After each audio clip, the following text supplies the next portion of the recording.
Hello အားလုံးပဲမင်္ဂလာပါဒီကောင်းစင်မှာပြောထားသလိုမျိုးပဲ design ရိုးရိုးတွေကနေပြီးတော့ design ဆန်းလေးဘယ်လိုလုပ်မလဲပေါ့နော်ဆိုတော့အမမနေ့တုန်းက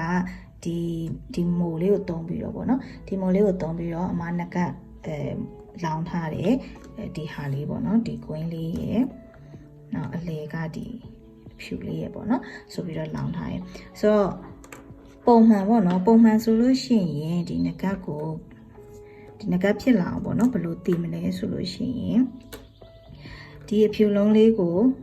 အလယ်မှာထားမယ်ပေါ့နော်အလယ်မှာထားတဲ့နည်းရှိမယ်ပြီးလို့ရှိရင်ဒီဘက်ကနေချိတ်တက်မယ်ကွင်းတက်မယ်ပေါ့နော်ကွင်းလေးနဲ့ပြီးလို့ရှိရင်ဒီလိုမျိုး fish hook နကချိတ်ကလေးတက်မယ်ပေါ့နော်ဆိုတော့ဒါကတို့ပုံမှန်တွေ့နေကြဒီဇိုင်းမျိုးဖြစ်မယ်ပေါ့နော်ဒီလိုမျိုးလေးပေါ့နော်ဒီမျိုးလေးကလည်းမလှမဟုတ်လှတယ်ဒါပေမဲ့တမယိုးကြဖြစ်လွန်နေပေါ့နော်ဆိုတဲ့အခါကျတော့ okay နောက်တစ်မျိုးကိုဘယ်လိုပြောင်းပြီးလုပ်လို့ရမလဲပေါ့နော်ဆိုလို့ရှိရင်ဒီလိုမျိုးအဖြူလေးကိုပုံမှန်ထားပြီးတော့ဒီအောက်ကနေအမဲရောင်လေးနဲ့ဒီလိုမျိုးလာပြီးချိတ်မယ်ပေါ့နော်ဒီလိုလေးချိတ်ပြီးတော့လေငကကလေးလှုပ်လို့ရတယ်ပေါ့နော်ဒါပေမဲ့တခုသတိထားမှာကဒီအဖြူမှာသူကအပေါက်ကအပေါ်မှာတစ်ခုပဲပါတယ်ပေါ့နော်ဆိုတဲ့အတွက်တို့အောက်ကနေပြီးတော့အမဲလာချိတ်မယ်ဆိုလို့ရှိရင်ဒီအဖြူကိုအပေါက်ဖောက်အောင်ပေါ့နော်အပေါက်နောက်တစ်ဖက်ထပ်ဖောက်အောင်ပေါ့ဆိုတော့ဒီလိုမျိုးဖောက်ပြီးတော့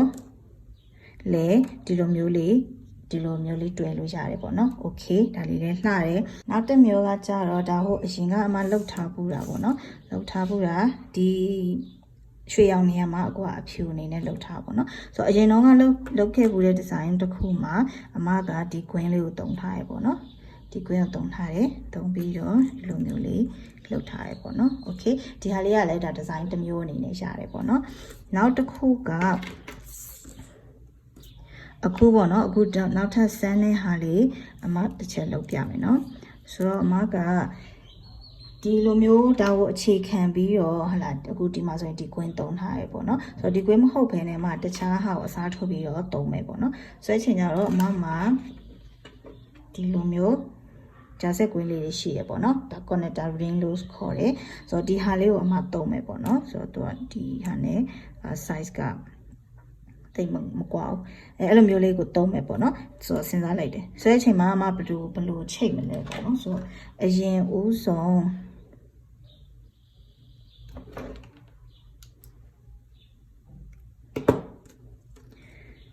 ဒီအဖြူကိုဒီ connector ring နဲ့အရင်ချိတ်မယ်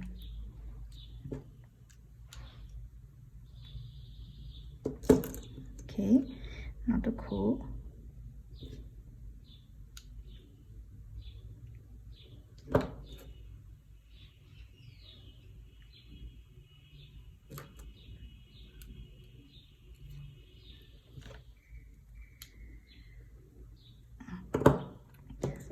โอเคဒီလိုမျိုးချိတ်တယ်ပေါ့နော်ဆိုလို့ရှိရင်ဒီလောက်ခဲ့ဘူးလေ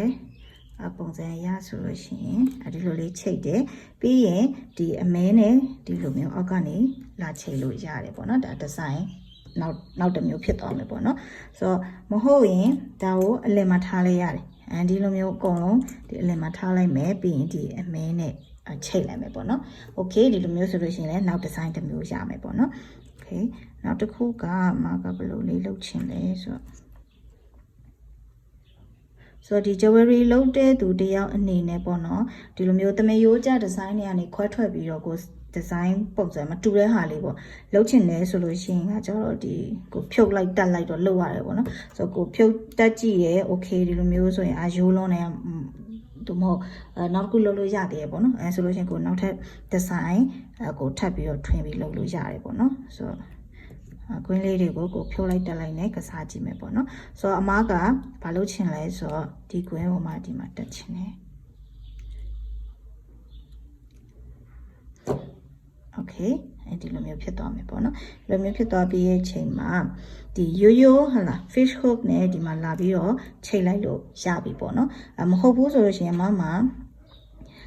ဒီလိုမျိုးငကချိတ်ကလေးရှိရပေါ့နော်ဆိုတော့အမဒီချိတ်ကိုသုံးမယ်ဆိုလို့ရှိရင်ကိုင်းမယ်သူကဒီမှာအပေါက်ပါပြီးသားကလာပြီးတော့ချိန်လိုက်ရုံပဲပေါ့နော်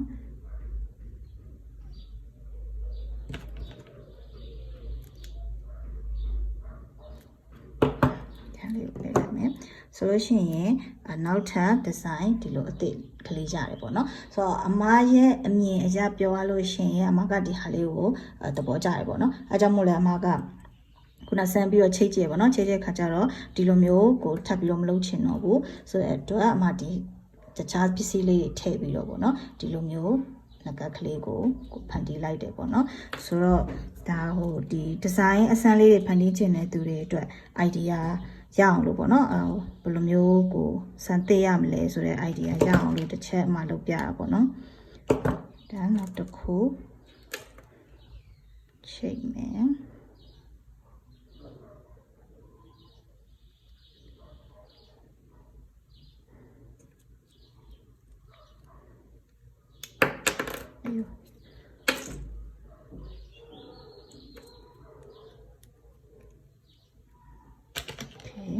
ပြီးရင်ဒါပါတစ်ခါရဲ့ချိန်မယ်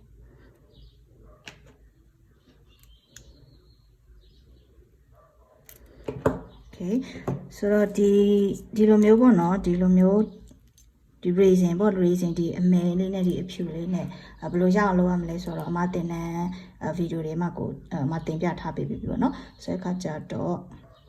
ပြီးရင်ကို design ကိုဘယ်လိုဖန်တီးရမလဲဒါတစ်ချက်လုပ်ပြပါပေါ့နော်ဆိုတော့ဒီဟာလေးရပြီပြီးရင်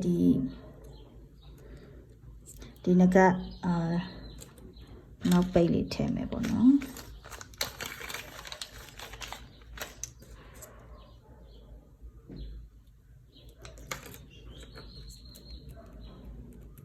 ဒါဆိုလို့ရှိရင်